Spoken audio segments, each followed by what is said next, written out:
नमस्कार, मी चित्रा मसलेकर. आपले जी ए चॅनलमध्ये सर्वांचं खूप खूप स्वागत. मागील 5 भागात नाडगौडा मास्तरांची सांगाडा ही कथा, कमल आणि बापू बरोबरची गोष्ट वाचत वाचत आपण आता शेवटापर्यंत येऊन आलेलो आहोत. तर आता सांगाडा या कथेचा 6वा आणि शेवटचा भाग मी वाचणार आहे. ही कथा पॉप्युलर प्रकाशनाच्या निळा सावळा या पुस्तकातनं घेतलेली आहे. तर सुरुवात करते. सांगाडा भाग 6वा. मास्तर वर्गात 1 तासभर बसून राहिले आणि नंतर घरी आले. घरी कमलशी बोलण्याचं सुद्धा ते टाळू लागले. पण रात्री अंथरुणावर पडले की त्यांच्या डोळ्यांना धार लागे. बापू, काय रे केलंस हे वेड्यासारखं? तू दुबळा ठरलास, फार दुबळा. तू 50 वेळा नापास झाला असतास ना तरी मला चाललं असतं, पण असं बेडकासारखं संपायला नको होतंस. ते अनेकदा पुटपुटत, पण आता त्यांना फार हताश वाटे. आणखी एक पदर सुटला, लचका तुटला. आता त्यांचे देहाकडेही लक्ष उरलेलं नव्हतं. अनेकदा रात्री कळ येऊन अंग घामानी भिजत असतं. हे त्यांनी कमलला कधीच सांगितलंच नाही.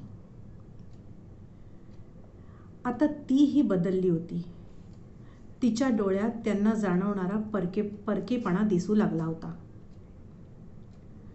आणि नंतर तीही आपल्या मार्गाने निघूनच गेली की.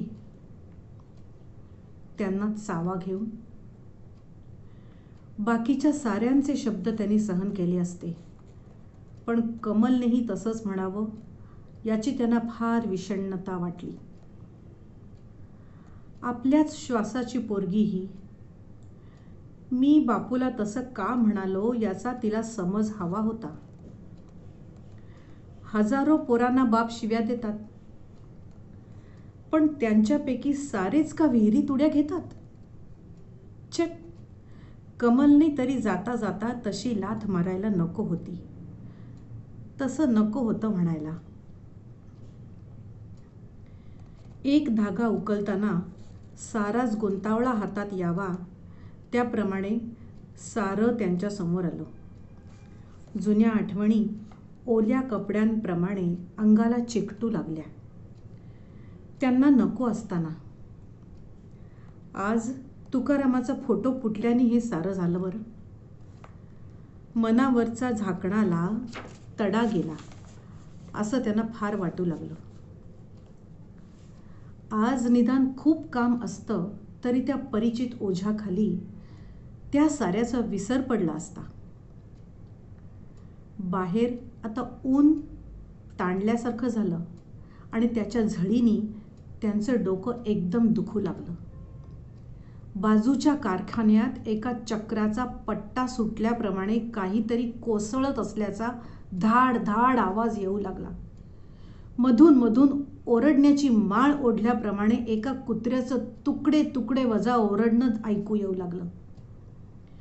मास्तरांनी अंगठ्यानी डोळे दाबत दाबत त्यांना थोडं बरं वाटेल असं केलं. ऑफिसमधून वर्तमानपत्र घरी तरी आणावं म्हणून ते उठणार, तोच त्यांच्या छातीत अणकुचीदार कळ उठली आणि डोक्यात हजारो घोडमाशा उडाल्यासारखं झालं. त्यांनी घाबरं होऊन मारुतीला हाक दिली. अरे, पाणी घेऊन ये रे ग्लासभर. कसं कसं होतंय मला, लवकर ये. आणि ते मटकन खुर्चीत बसले आणि धापा टाकू लागले. आता त्यांचं कपाळ ओलं गच्च झालं होतं. हात रुमालानी त्यांनी चाळीशी पुसली, कारण समोर काहीतरी तलम पसरल्यासारखं वाटू लागलं.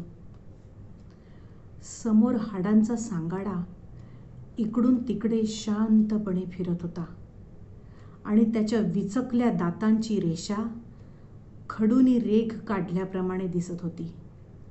मास्तरांचं डोकं जड झालं आणि समोर टेबलावरच त्यांनी अंग टाकलं. आपल्याला काहीतरी विलक्षण चमत्कारिक होतं आहे असं त्यांना जाणवू लागलं. पण काय ते समजेना. चिंध्यांच्या ढिगात काहीतरी शोधावं, त्याप्रमाणे काय होतंय हे समजण्यासाठी ते चाचपडू लागले. लाल पेटलेल्या पडद्यासमोर सांगाडा हसत डोलत होता आणि त्याच्या रिकाम्या छातीतून कारखान्यातले कर्कश आवाज, कुत्र्याचं भुंकणं, मोटारीच्या हॉर्नचा फवारा असले कसले कसले वेडे आवाज ऐकू येत होते. थोड्या वेळाने सांगाडा खिदळू लागला. बायका पिन काढतात त्याप्रमाणे त्यांनी डोक्यातला खिळा काढून टाकला आणि हलकी पावलं टाकत टाकत तो मास्तरांकडे येऊ लागला. मास्तरांचे डोळे विस्तृत झाले. त्यांनी हात वर उचलून त्याच्याकडे बोट दाखवलं, पण ते सारखे थरथरत होते. मारुती, मारुती! त्यांनी पुन्हा हाका मारण्याचा प्रयत्न केला, पण आता त्यांचा घसाच जळाल्यासारखा झाला होता. कमल, बघ हा. सांगाडा तिथून गेला नाही. उलट अगदी समोर येऊन टेबलावर हात ठेवत वाकून तो त्यांच्या पुढे उभा राहिला. पण त्याला आता मारुतीसारखेच पिवळसर बटबटी डोळे होते आणि त्यातून तुकारामाच्या फोटोमागची झुरळं तुटल्या माळेच्या मण्याप्रमाणे एकेक एकेक बाहेर पडत होती. त्याचा आवाजही मारुतीसारखा घोगरा झाला होता आणि तो सारखा म्हणत होता, साहेब, पाणी पाहिजे? साहेब, पाणी घ्या. बिनहिरड्याचे दात विचकत होता. शेवटी त्यांनी आपला हात उचलला.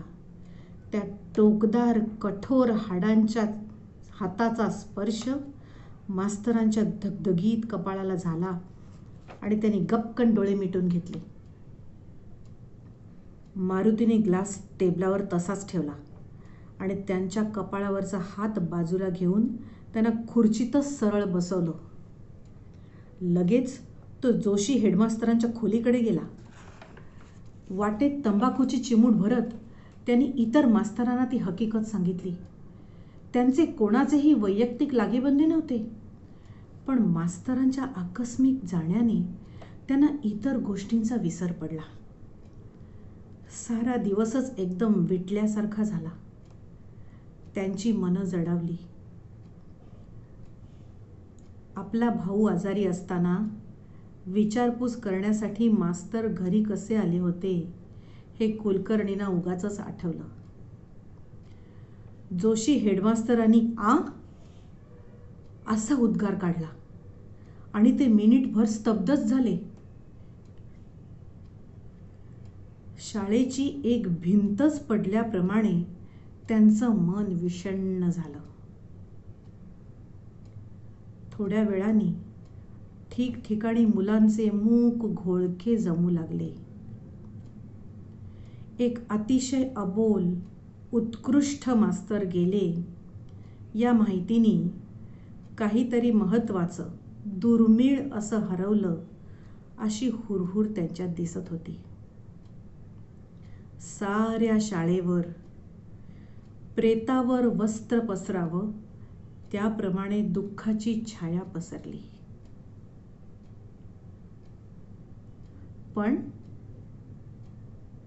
मारुती मात्र आपण ही बातमी सगळ्यांना सांगितली. सर्वत्र धमाल उडवली.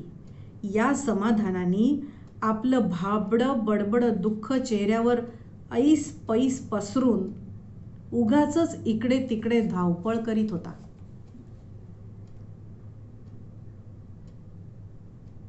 तर कशी वाटली नाडगवडा मास्तरांची सांगाडा ही कथा? जर आवडली असेल तर लाईक करा, शेअर करा आणि सबस्क्राईब करा. आणि खालच्या चॅट बॉक्समध्ये आपले अभिप्रायही नक्कीच नोंदवा. तुमच्या काही सूचना असतील तर त्याही जरूर द्या. नाडगौडा मास्तरांची सांगाडा ही कथा कशी वाटली ते मात्र जरूर कळवा. धन्यवाद. नमस्कार.